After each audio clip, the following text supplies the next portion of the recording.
This story is titled, My Family Kicked Me Out and Secretly Took My Car for a Vacation. Now they're begging me to stop. Hi everyone! Before we dive in, a quick favor. If you enjoy content like this, please hit the subscribe button. It's free, supports the channel, and make sure you never miss out on amazing videos. Alright, let's get started. Hey Reddit. So, growing up in my family wasn't exactly like your typical sitcom family, where everyone has each other's backs. My dad, Alan, and my older brother, Jason, weren't just entitled, they were masters at it. Like, they had it down to an art. My mom, Linda, wasn't much help either. She just went along with whatever they did, no matter how messed up it was. Her favorite line was always, "That's just how they are," as if that was some magical excuse to let them do whatever they wanted. Alan's entitlement started way before I was born. He always acted like the world owed him something, and apparently having kids was just a way to get more people to do stuff for him. He told me once about how his parents never said no to him growing up. If he wanted something, he got it. No questions asked. He liked to say that's how families should work, but what he really meant was everyone should do what I want, or else. Jason was basically a carbon copy of Alan, just younger and more smug about it. If Alan said something, Jason was right there backing him up, like a little mini sidekick. He didn't just inherit the entitlement, he leveled it up. He'd make fun of me for being too sensitive whenever I tried to stand up for myself. If Alan took my stuff, Jason would laugh and tell me to stop being dramatic. They were like a two-man wrecking crew for my sanity. I can't even count how many times they just took my stuff because they thought it was theirs by default. One time, I spent weeks saving up for a new laptop. I needed it for school, and I was so proud when I finally bought it. Literally 2 days after I got it, Jason grabbed it and started installing all these games. I told him to give it back, and he just said, "Relax, you're not even using it right now." Alan chimed in, "He's your brother. Let him borrow it." Borrow? Yeah, right. I never saw it again without Jason's greasy fingerprints all over the screen. This was my life with them. Alan would take whatever he wanted, and Jason would back him up like it was his duty. And Linda? She just stayed out of it, shrugging and muttering about how boys will be boys. No one ever had my back. I learned early on that if I wanted something, I had to keep it hidden, or make it so they couldn't touch it. By the time I turned 18, I knew I had to get out of there. Living under their roof was suffocating. Every day was a reminder that nothing was mine. Not my stuff, not my time, not even my peace. I started saving every penny I could from my part-time job at a local hardware store. That's how I ended up with a 1998 Honda Accord. It wasn't much to look at. It had rust spots, a cracked taillight, and the engine sounded like it had a smoker's cough, but it was mine. I spent months fixing it up. Every paycheck went toward parts and repairs. New tires, a tune-up, replacing the battery, you name it. I did it. I wasn't just fixing a car, I was building my escape plan. Of course, Alan and Jason didn't see it that way. To them, the Accord wasn't my hard-earned ticket to freedom. It was just another thing they could use whenever they felt like it. I tried to set boundaries, but they didn't care. Jason took it the first time without even asking. I came home from work, and the car was gone. I freaked out and started calling everyone, only for Jason to stroll in hours later, like nothing happened. He tossed me the keys and said, "Relax, I just took it for a spin." Alan backed him up, of course. "It's just a car," he said. "Don't make a big deal out of it." Things got worse from there. Every time I turned around, the car was gone again. They didn't even bother asking most of the time. I'd come home from a long shift and find out they'd been using it for who knows what. One day they brought it back with a huge dent in the side. I lost it. "What the hell happened to my car?" I yelled. Jason just shrugged. "It's old. Who cares?" Alan, ever the diplomat, added, "You should be grateful we even brought it back." That's when I started hiding the keys. I wasn't about to let them trash the only thing I had. But hiding the keys only made them more determined. One night, I woke up to the sound of Jason rummaging through my room, looking for them. When I caught him, he just laughed and said, "Don't be so paranoid." The final straw came one morning when I woke up and the car was gone again. This time, they were working as a team. Alan had found the spare key I didn't even know they had, and he and Jason had taken the car on one of their infamous trips. I called the cops. Hours later, I got a call from the police. Alan had been pulled over for speeding, and Jason was in the passenger seat laughing about it. When I went to pick up the car, Alan had the nerve to lecture me. "If you weren't so selfish, we wouldn't have to do this," he said. "Are you serious?" I snapped. "You stole my car!" When we got home, Alan sat me down in the living room and dropped the hammer. "If you can't handle living under my roof, then you're out. You have 2 weeks to pack your stuff." Jason was sitting in the corner, smirking like he'd just won some kind of prize. "Good luck out there," he said, his voice dripping with fake sympathy. Getting kicked out wasn't even the worst part. I mean, sure, it felt like a slap in the face, but Honestly, I'd seen it coming for a while. Alan always had to have the last word, and Jason loved stirring the pot. What really pushed me over the edge was how smug they both were about it. Like they genuinely thought they were teaching me some sort of lesson. I spent the first night just lying on my bed, staring at the ceiling, thinking about how I ended up here. All I wanted was to have something that was mine, something they couldn't take or ruin. That stupid old Honda Accord was supposed to be my ticket out of their grasp. And now, not only had they wrecked it, but I was out on my ass with nowhere to go. The next morning, I went out to check the car. It was sitting in the driveway like nothing had happened, but it felt different now. I walked around it, running my hand along the side. The dent Jason put in it was still there, glaring at me like a reminder of every boundary they'd bulldozed. The interior smelled like fast food and sweat. They'd left trash in the back seat, empty soda cans, crumpled up wrappers. My car, the one thing I'd worked so hard for, had been turned into their personal dumpster. I started cleaning it out, muttering to myself the whole time. Selfish? Really? I'm the selfish one? Every piece of garbage I threw away felt like I was tossing out a piece of their entitlement. It didn't make me feel any better, though. The damage was done. As I was wiping down the dashboard, Alan came out onto the porch with his coffee, acting like he owned the place. Well, he did, technically, but you know what I mean. He leaned on the railing, watching me like he was waiting for something. Finally, he said, "What's your plan, genius?" I didn't even look at him. "What's it to you?" He laughed like I just said the funniest thing in the world. "You think you can survive out there without us? Good luck." Jason stepped out behind him, shirtless and eating a bowl of cereal like he hadn't a care in the world. "Yeah, you're gonna come crawling back in a month. Bet money on it." I wanted to snap back, but what was the point? They'd already made up their minds about me. Anything I said would just add fuel to their fire. So I just kept cleaning the car. Alan eventually got bored and went back inside, but Jason hung around, leaning against the porch rail like he had nothing better to do. "You know," he said, between bites of cereal, "Dad's right. You're gonna fail. You don't have what it takes to make it on your own." I finally looked at him, and for a second, I thought about saying something. But then I realized nothing I said would matter. Jason wasn't looking for a conversation. He just wanted to get under my skin. So I slammed the car door shut and walked back into the house to pack. Packing was weirdly emotional. I didn't have a lot, but every little thing I owned felt like a battle I'd won. Clothes, books, my tools, all of it had a story. Most of those stories involved me working my ass off to buy or fix something, only for Alan or Jason to dismiss it as nothing special. I stuffed everything I could into a couple of duffel bags and a toolbox, but it still didn't feel like enough. What was I even going to do? I had no real plan. I couldn't afford an apartment, and I wasn't about to couch surf with relatives who'd just parrot Alan's crap back at me. But one thing was clear. I wasn't staying here another second longer than I had to. Loading up the car felt like the first real step toward freedom, even if I had no idea where I was going.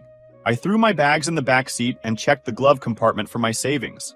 I had a couple $100, enough to get me by for a little while, but not much longer than that. For a split second, I thought about going back inside. Maybe if I swallowed my pride and apologized for... what, exactly? For standing up for myself? I shook my head and started the car. There was nothing left for me here. As I pulled out of the driveway, I felt a weird mix of relief and fear. Relief that I was finally getting away from them, but fear of what came next. Where was I going to sleep tonight? What if the car broke down? What if they were right, and I couldn't do this on my own? I drove aimlessly for a while, just trying to clear my head. Eventually, I ended up in the parking lot of a grocery store. I parked in the far corner, away from everyone else, and just sat there for a while. It felt weird, like I was in limbo, halfway between the life I was leaving behind and whatever came next. I spent the night in the car, curled up in the driver's seat with a hoodie for a pillow.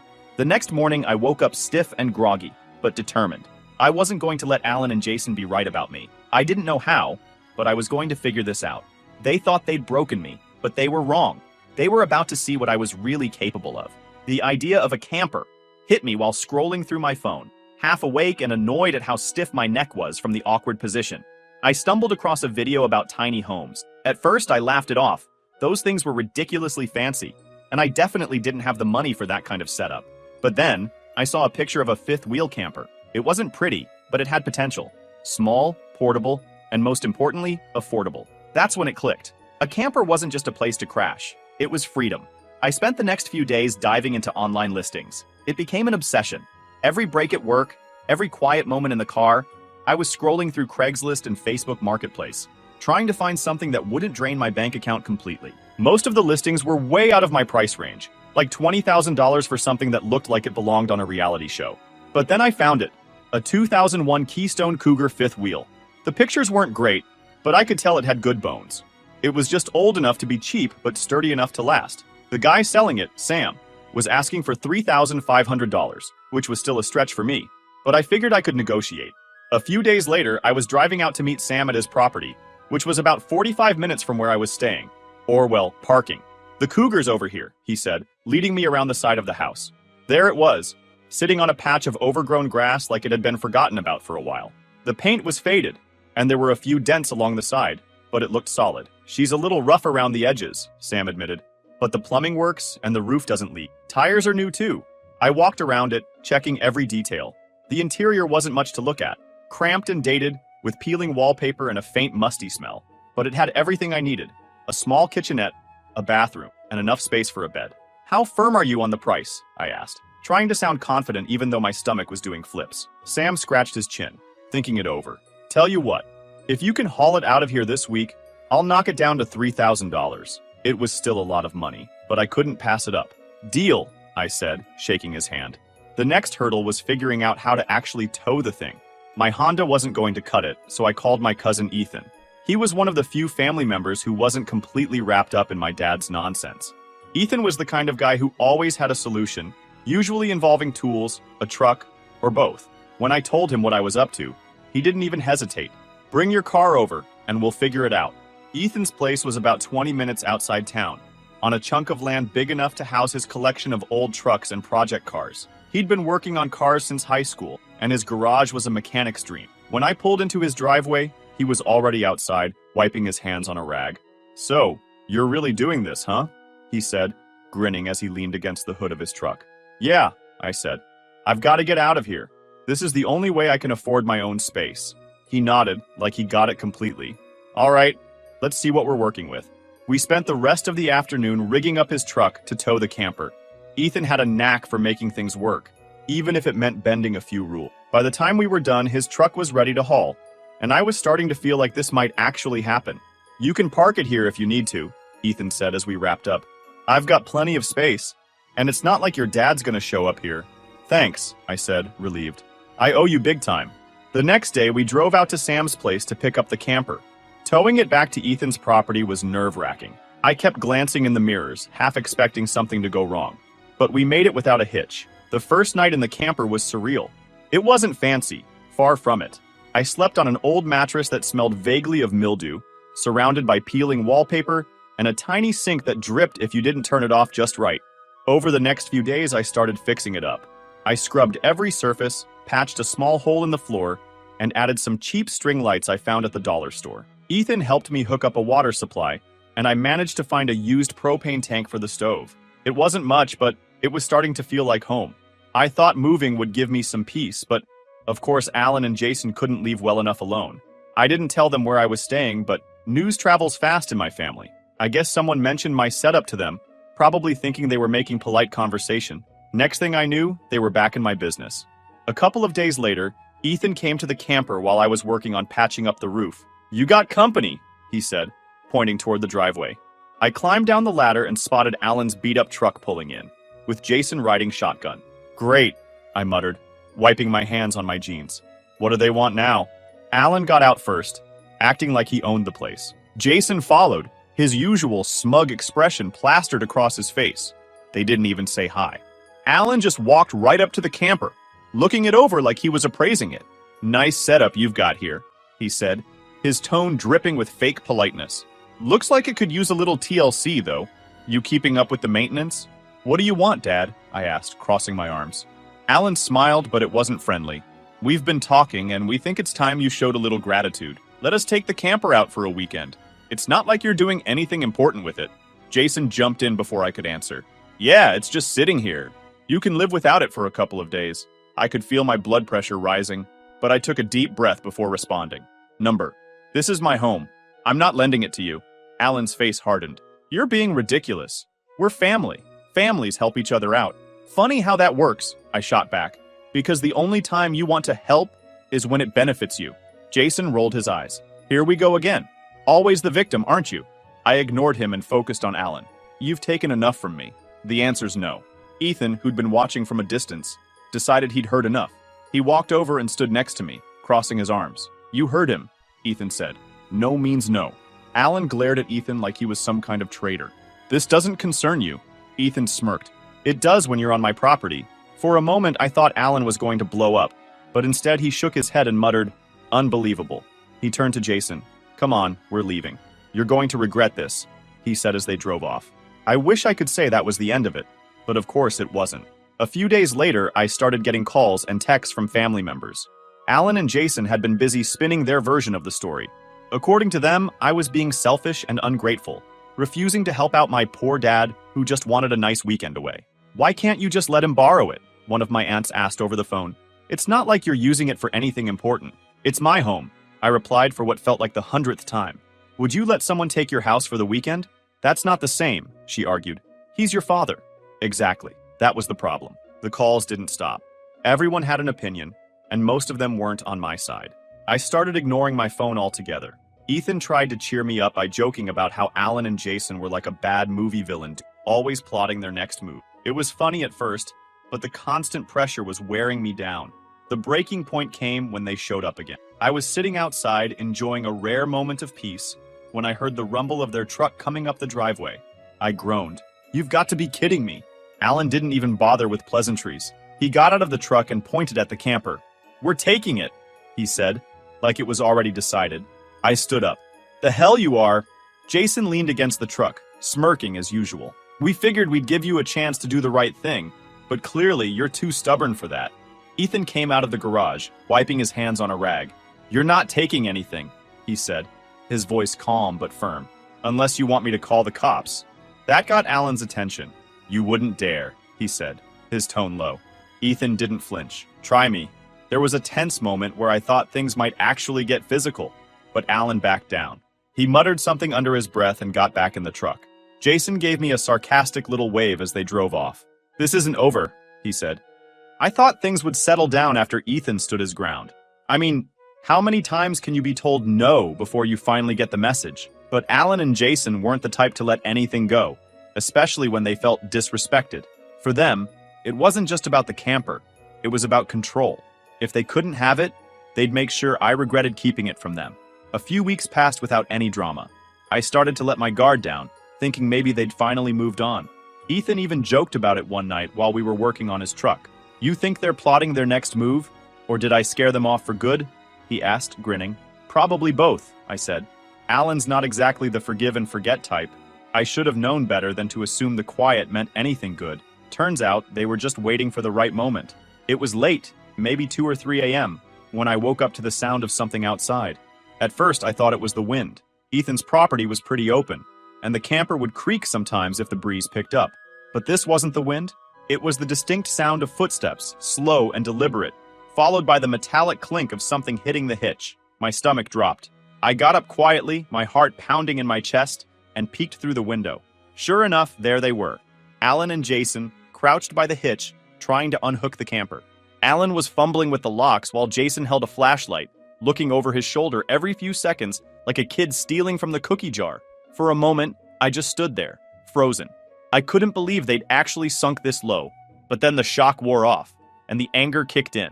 This wasn't just some petty argument anymore. They were trying to steal my home. I grabbed my phone and threw on a hoodie.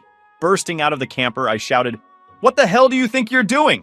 They both jumped, Alan dropping the tools he'd been using. Jason, ever the quick talker, tried to play it off. Relax, man. We were just... Don't even start, I cut him off. You're trying to steal my camper in the middle of the night. Are you insane? Alan straightened up, brushing off his hands like he hadn't just been caught red-handed. It's not stealing, he said, like that made any sense. We're your family. We just wanted to borrow it for a couple of days. You mean steal it? I shot back. Because that's what this is. Jason stepped forward, flashlight still in hand. Don't be so dramatic. It's not like we were going to keep it. Get off my property, I said, pointing toward their truck. Now, before I call the cops. Alan's face twisted into a sneer. You'd really call the cops on your own father? Over this? Jason rolled his eyes. Oh, here we go. Always the victim. You need to grow up. Grow up? I repeated, laughing bitterly. You're the one sneaking around in the middle of the night like a damn criminal. Before they could respond, Ethan's porch light flicked on, and the door swung open. Ethan stepped out, holding a crowbar in one hand and a flashlight in the other. "What's going on out here?" he called, his voice calm but firm. Alan and Jason both froze. Alan, probably thinking he could smooth things over, raised his hands. "We're just having a little family disagreement," he said. Ethan wasn't buying it. "Looks to me like you're trespassing. You want to explain why you're messing with the camper at this hour?" Jason tried to jump in, but Ethan cut him off. "Save it. You've got about 30 seconds to get in your truck and leave, or I'm calling the cops myself." After they were gone, Ethan turned to me. "You okay?" "Yeah," I said, though my heart was still racing. "Thanks for coming out." He nodded. "Figured they'd pull something like this eventually. You should probably think about adding some extra security, just in case." "I was already planning on it," I said, running a hand through my hair. This just sealed the deal. The next day, I went into full lockdown mode. I bought motion sensor lights and heavy-duty locks for every part of the camper that could be accessed. I even found a GPS tracker online that I could attach to the undercarriage. If they ever managed to move the camper, I'd know exactly where it went. Ethan helped me install everything, and by the time we were done, the camper looked more like a fortress than a home. "If they come back, they're gonna need a damn tow truck," Ethan joked, though I could tell he was just as frustrated as I was. Alan and Jason didn't try anything for a while after that, but the damage was already done.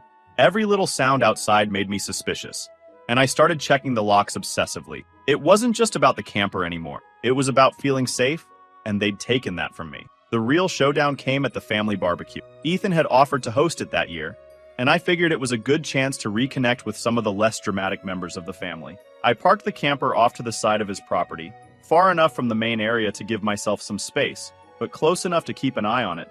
Things were going well at first. I caught up with a few cousins, played a game of cornhole, and even managed to laugh a little. For a moment, it felt like maybe we could all just have a normal day without any drama. And then Alan showed up. He didn't waste any time. The moment he saw the camper, his face twisted into a scowl, and he made a beeline for me. Jason was right behind him, smirking like he couldn't wait to watch the fireworks. "You really brought it here?" Alan said, loud enough for everyone to hear. "You couldn't let your old man borrow it, but you'll drag it out here to show off?" I sighed, already exhausted by the conversation. "It's my home, Dad. I'm allowed to take it wherever I want." "Unbelievable," he said, throwing his hands up. "You don't care about family at all, do you? After everything we've done for you." Jason chimed in, because of course he did. "Yeah, real classy, man. You're making this whole thing about you." By now, a small crowd had gathered, clearly enjoying the drama. Before I could respond, Chloe, one of my cousins, stepped in. "Honestly, he's right," she said, crossing her arms. "Maybe it's time you two stop treating him like garbage. This isn't about the camper. It's about control, and everyone here knows it." Alan turned bright red, and Jason looked like he'd been slapped. The rest of the family stayed quiet, which was probably the best thing they could have done. Alan muttered something about how no one respected him anymore and stormed off, Jason trailing behind him. I didn't win any popularity points that day, but I didn't care. For once, someone had called them out, and it wasn't just me standing there alone. The next morning, we hitched the camper to Ethan's truck and moved it closer to the garage. It wasn't as picturesque as the spot by the trees, but it was safer. Ethan also helped me install a new motion sensor light that covered the entire driveway. If Alan and Jason tried to come back, they'd be lit up like a Christmas tree. I also decided to take things a step further. Using the GPS tracker I'd installed earlier, I set up an alert system on my phone. If the camper moved more than a few feet without me knowing, I'd get an instant notification. It wasn't foolproof, but it was better than nothing. Alan and Jason didn't show up again after that, but I knew it was only a matter of time. They'd made it clear they weren't going to let this go, and I wasn't about to back down.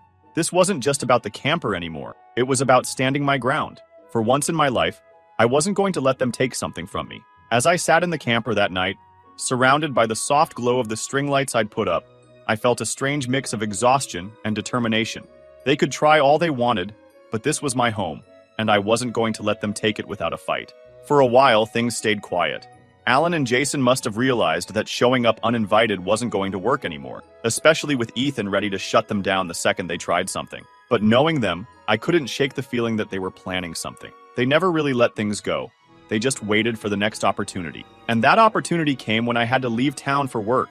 It wasn't anything major, just a couple of days helping out at another branch of the company I worked for. Before I left, I triple-checked everything. The camper was locked up tight, The GPS tracker was set, and Ethan promised to keep an eye on things while I was gone. I even joked with him about needing a security detail. "Don't worry," he said, smirking. "If they try anything, I'll handle it." I didn't think they'd have the guts to try again, especially after the mess they've been causing. The first night I was away, I got a notification on my phone from the GPS tracker. At first, I thought it was a glitch. Maybe a strong wind had jostled the camper, or a curious animal had triggered the motion sensors. But when I opened the app and saw the live location, my stomach dropped. The camper was moving. I stared at the screen, trying to process what I was seeing. It wasn't just moving a little, it was cruising down the highway, heading away from Ethan's property. I called Ethan immediately. "Hey, did you move the camper?" I asked, my voice shaking. "What? No," he said, sounding confused. "Why?" "Because it's gone," I said. "The GPS says it's halfway to town." There was a brief silence on his end, followed by a sharp curse. "That son of a... It's got to be your dad." I called the police right away, trying to explain to the dispatcher that my dad had stolen my camper wasn't exactly easy. She asked for proof of ownership, and I told her I had the title and the GPS logs to back it up. She said they'd send officers to intercept the vehicle and advise me not to confront him myself, as if that was even an option. I wasn't anywhere near the camper. Meanwhile, Ethan wasn't waiting around. "Send me the GPS location," he said. "I'm heading out now." I gave him the coordinates and then sat there, staring at my phone, helpless and furious. Alan and Jason had really done it this time. Stealing my car was one thing, but this was on another level. It didn't take long for Ethan to catch up with them. He called me as soon as he spotted the camper. "They're on Old Mill Road," he said. "I'm staying back until the cops get here, but I can see them clear as day. Your dad's driving and Jason's riding shotgun." "Figures," I muttered. "Just keep an eye on them." A few minutes later, the police arrived. Ethan stayed on the line, describing everything as it happened. The officers pulled Alan over just as he was turning into his driveway. Ethan parked nearby, watching as the situation unfolded. "They're talking to him now," he said. "Your dad's trying to argue, but they don't look like they're buying it." I felt a small surge of satisfaction hearing that. Alan had always been good at talking his way out of trouble, but this time, he'd gone too far. The call ended when Ethan said he'd head back after the situation was under control. By the time I got back into town the next day, Alan had already been arrested. Jason wasn't charged. He wasn't the one driving, but he'd apparently thrown a fit when the police took Alan away. When I went to the station to provide my statement, the officer handling the case was surprisingly understanding. "You're sure you want to press charges?" she asked. "This is your father, after all." "Yes," I said without hesitation. "He's been crossing lines my whole life, and I'm done letting him get away with it." Alan pled guilty a few weeks later. He avoided jail time, but he was slapped with a hefty fine and ordered to pay restitution for the trouble he caused. I heard through the family grapevine that he was furious about the whole thing, but I didn't care. I was done listening to his excuses. Jason, meanwhile, sulked in the background, acting like the victim in all this. He even tried to call me once, but I didn't bother picking up. The rest of the family was divided. Some thought I'd gone too far, that I should have just let Alan borrow the camper and avoided all the drama. Others, like Chloe, said it was about time someone stood up to him. For the first time, I didn't really care what any of them thought. I was finally free from their nonsense, and that was all that mattered. With Alan and Jason out of the picture, I decided it was time to hit the road. I'd been saving up, and I finally had enough to make a fresh start. Ethan helped me make sure the camper was road ready, and we even installed a few extra security measures just in case. "You're really leaving, huh?" Ethan said as we hooked up the camper to my truck. "Yeah," I said. "It's time." He nodded. "Well, don't be a stranger. And if Alan or Jason tries anything, call me. I'll take care of it." I laughed. "Thanks, man, for everything." Driving away from Ethan's property felt surreal. For the first time in my life, I wasn't just running from something, I was running towards something. I didn't know exactly where I was going, but that didn't matter. What mattered was that it was my decision. I spent the first few nights parked at a campsite just outside town, getting used to life on the road. It wasn't glamorous, but it was peaceful. I'd sit outside the camper at night, looking up at the stars and feeling more at ease than I ever had before. One evening, as I was sitting by a small campfire, I thought about everything that had led me here. Alan, Jason, the family drama. It all felt so far away now. For the first time, I wasn't just surviving. I was living, totally on my own. Ties completely cut with my parents and brother. And that was my closure.